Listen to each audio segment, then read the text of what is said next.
This is my 39th crop. I started in 1986, the year I graduated high school. I could plant an acre of beans in 1986 for 30 bucks.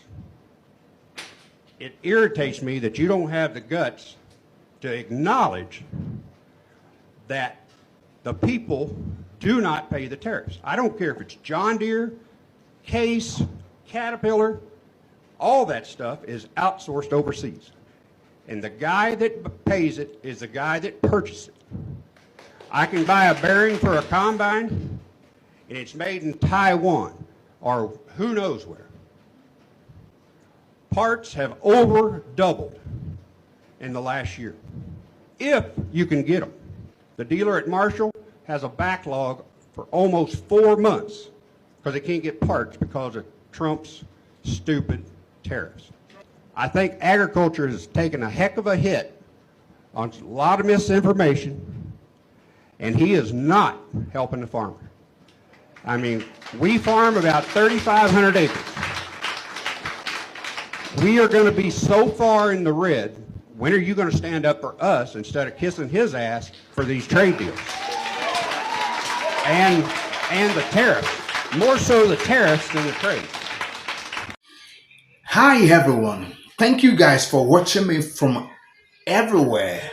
I want to say thank you to everyone that has liked and subscribed to this channel. I'm starting with this because I want to show you guys that I appreciate your comment, your like, and your support for me on this platform. Today, white farmers are regretting that they voted for Trump.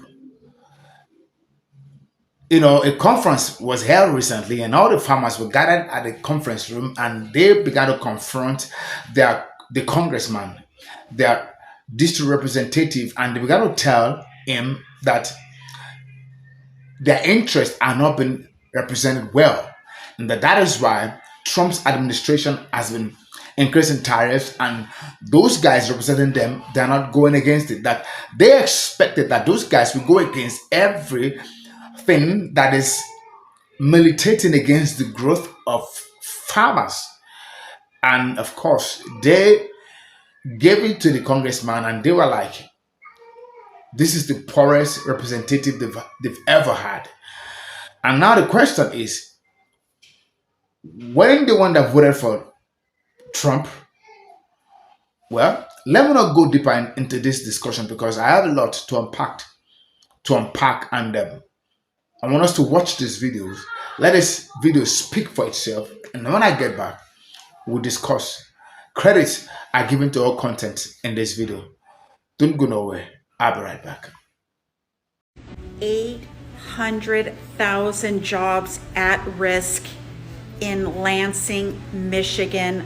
Please stay for this. Look at this. Look at this. The red state of Michigan is at risk of losing 800,000 agriculture jobs due to tariffs. Yes, Michigan voted red. Yes, Michigan voted for this administration. 800,000 jobs, but wait. Wheat is down 89%. Apples are down 58%. But guess what?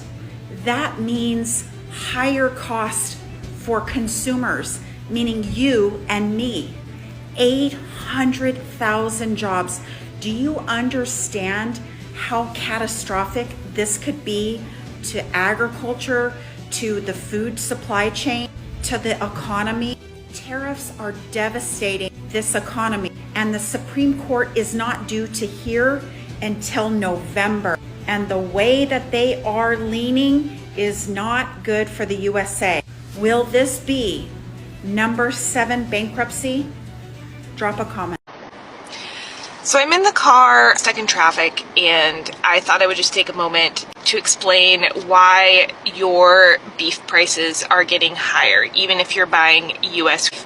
So I saw an article this morning, it talked about rising beef prices, and I thought maybe people don't understand what's going on. Consider the supply of beef in the United States breaking apart into two different chunks. One chunk is beef that is grown in the United States from U.S. farms. The other chunk is going to be beef that is grown in Brazil, is shipped over to the U.S. When the U.S. placed the 50% tariff on Brazilian beef, so previously Brazilian beef was significantly cheaper than the U.S. beef, right?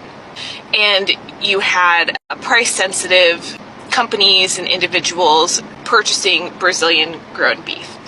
When the U.S. put the tariffs on Brazilian beef, all of a sudden Brazilian beef became more expensive.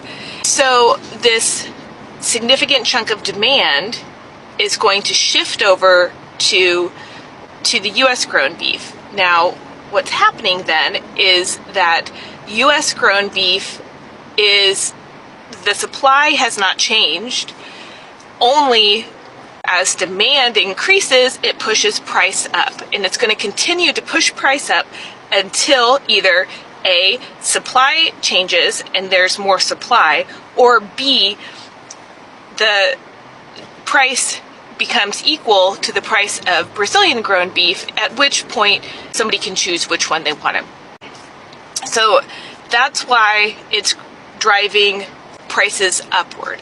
The other thing that's important to consider is that changing supply is not something that can be done easily. So American farmers under these circumstances would make more money if you could potentially increase drastically supply. But any kind of agricultural product takes time. It takes time to grow the animals. It takes time to build barns. You'd have to also have the labor, which agricultural farms are struggling with. It takes time to do all of those things that would increase supply, right?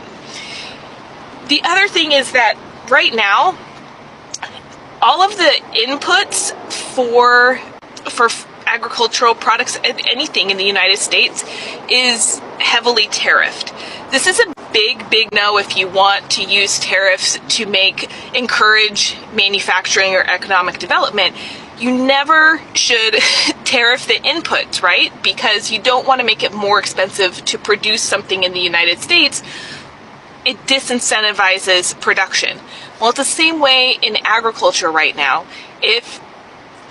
So one of the things that's disincentivizing farmers from increasing supply of U.S. beef is that where does fertilizer come from, right? All the fields that are going to feed all of the cows, if you were to go and increase beef production, the fields are all going to need fertilizers. Where does fertilizer come from? Fertilizer comes from Brazil. If you're going to build more barns, where is your steel, your aluminum, your nails? Where are they all coming from? Other countries.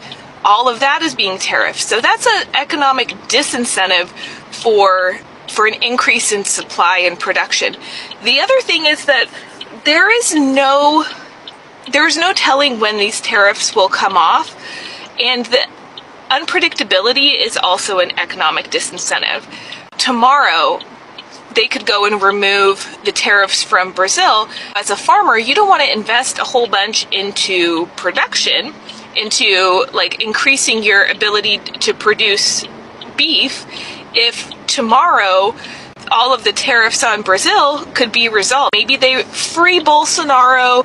Trump is so excited, he removes the tariffs on Brazil, and now all of a sudden you're stuck with this huge capital investment because you thought you needed to make more supply to capitalize on the production, and your beef is now super expensive again, right? And you also probably would have had to contract all of these supplies to invest in new barns and all of these different things. All of that's tariff. Now you're under contracts for these products.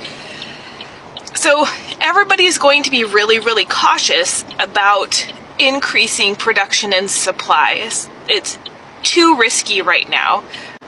So that's kind of what's going on. This is why beef in the U.S. is skyrocketing in price, not just because it's Brazilian beef. but because the increased demand for US beef is driving all beef prices up, so now you're going to be able to pay pretty much tariff pricing on your US grown beef. So, sucks. That's it. That's beef. We need to talk about tariffs. I ordered a package for reusable tissues. I've shown them in my videos. They're just this, whatever. Paid $40 for 2 bundles, and then I got this on my door. It says you have a payment due of $37.15. I wasn't here that day, but the delivery guy came the next day, and he's like, hey, you need to write me a check for $37 for me to give you this package, and I was really confused. So I look, and it's the package of my tissues, and he says it's a tariff because it's coming from Canada. So on my $40 purchase, I owe a $37.15 tariff. Said, what happens if I don't pay it? And he pretty much just looked at me like a deer in headlights, and I guess it gets sent back. I don't know. But needless to say, I'm not gonna pay $40 on a $40 purchase. So I hope this serves as a 5-second lesson that a tariff is like a toll that has to be paid for the product to come into the country, and typically the importer covers it, but that cost can get passed on to you, and in some cases, it will.